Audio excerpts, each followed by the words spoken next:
The Madman and the Mysterious Death.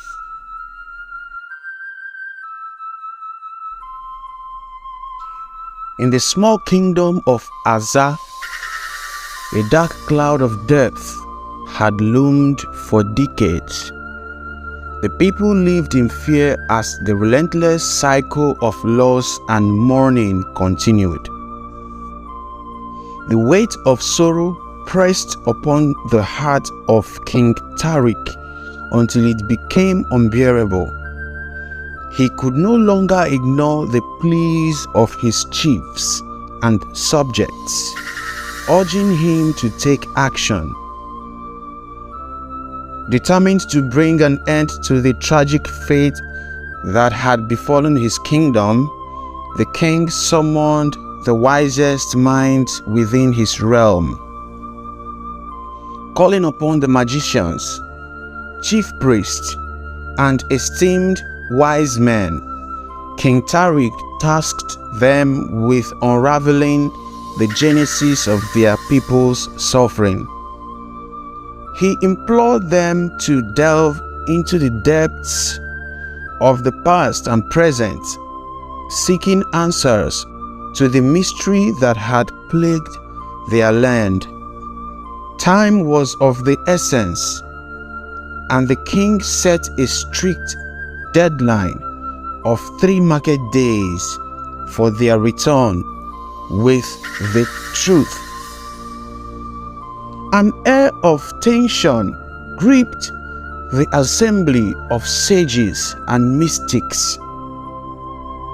They were well aware of the gravity of the situation, knowing that failure to uncover the truth could lead to dire consequences.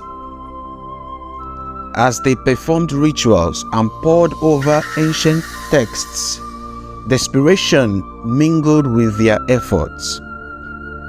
In the midst of their collective anxiety, a voice unexpected and disregarded emerged from the shadows. It belonged to a madman named Ade, who had overheard the king's decree. Desperate to share his insight, Ade approached one of the magicians.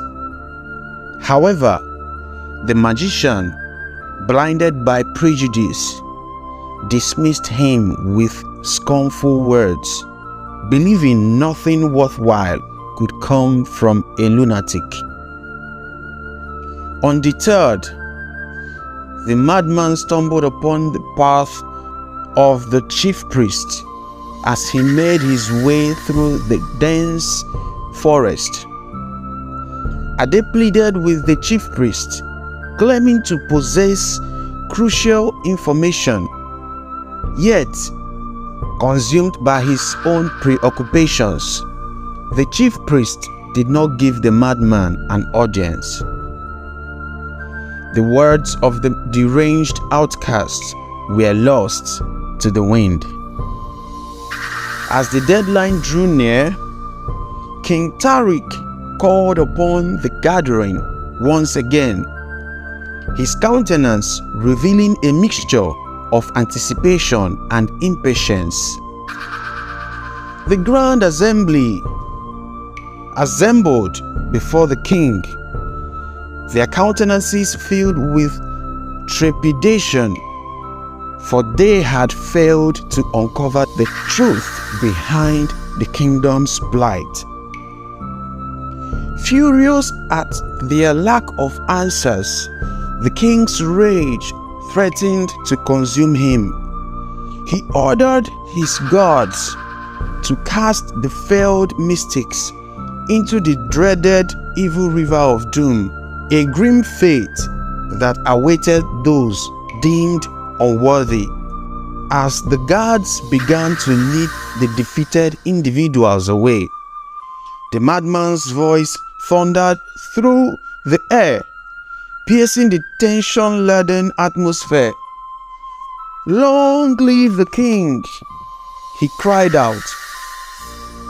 The king's curiosity was piqued. by the madman's proclamation, causing him to halt the guards and beckon them to bring the madman forward. In a voice that carried the weight of revelation, the madman spoke directly to the king, offering his profound insight.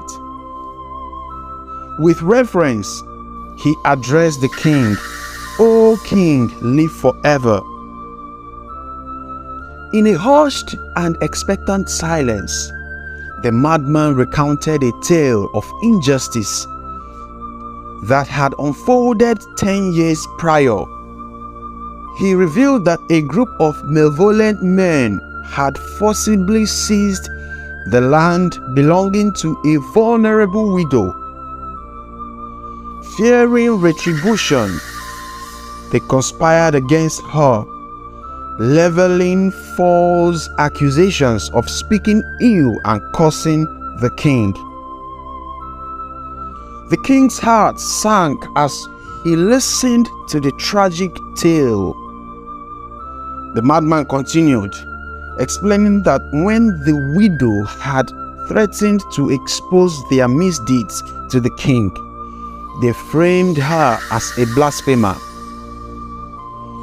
In a grave miscarriage of injustice, King Tariq had unknowingly ordered her to be drowned in the dreaded evil river of doom. It was from that moment that death had descended relentlessly upon the kingdom. The madman concluded his revelation with a profound solution. He urged the king to restore justice and put an end to the bloodshed that haunted the land. The only way to appease the spirits and silence the cries of the widow's unjust death was to seek retribution against those responsible for her demise. The madman implored the king to ensure that the perpetrators faced the same fate they had inflicted upon the innocent widow. As the madman's words resonated in the air, a surge of urgency coursed through the crowd. Sensing their imminent capture, the guilty men attempted to flee, desperate to evade the consequences of their actions. However, the king's guards swiftly apprehended them and brought them before the king, who could no longer bear the weight of their transgressions.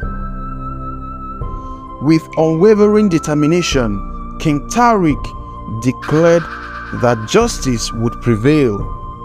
He ordered the immediate execution of the evildoers, ensuring that their punishment matched the severity of their crimes. The people watched in solemn satisfaction as the guilty ones faced their well-deserved fate, their cries of desperation swallowed by the swift currents of the evil river of doom. Gratitude and relief washed over the kingdom as the revelation of the widow's unjust death brought closure to a chapter of sorrow. King Tariq, overwhelmed with gratitude toward the madman who had emerged from the shadows, fulfilled his promise. He bestowed upon the deranged outcast half of his kingdom, recognizing the depth of his wisdom and insight. Furthermore, the king ordered the finest physicians and healers to attend to the madman's well-being. They treated him with care and compassion, nurturing his troubled mind back to health. In due time, Ade, the once dismissed madman, emerged from the depth of his affliction, a beacon of hope and wisdom within the Kingdom of Azah. As peace gradually settled over the land, the people began to rebuild their lives, knowing that justice had been served. The tale of the madman who held the key to their salvation spread far and wide, transforming him into a revered figure within the annals of Azah's history. King Tariq, grateful for the redemption the madman had brought to his kingdom, offered him a place of honor in his court, where his insights and wisdom continues to guide the kingdom towards prosperity. And so, the small kingdom of Azah thrived once more, forever grateful for the courage and wisdom of a madman who had shattered the chains of ignorance and unveiled the truth. The story of their struggle and triumph became a testament to the power of justice, reminding the people that even in the darkest times, there is always hope for redemption and renewal. This is the end of the story. If you love this story, kindly like, share, and also subscribe to this channel, African Sounds and Stories. And do not forget to turn on the bell notification for future stories. Thanks for watching.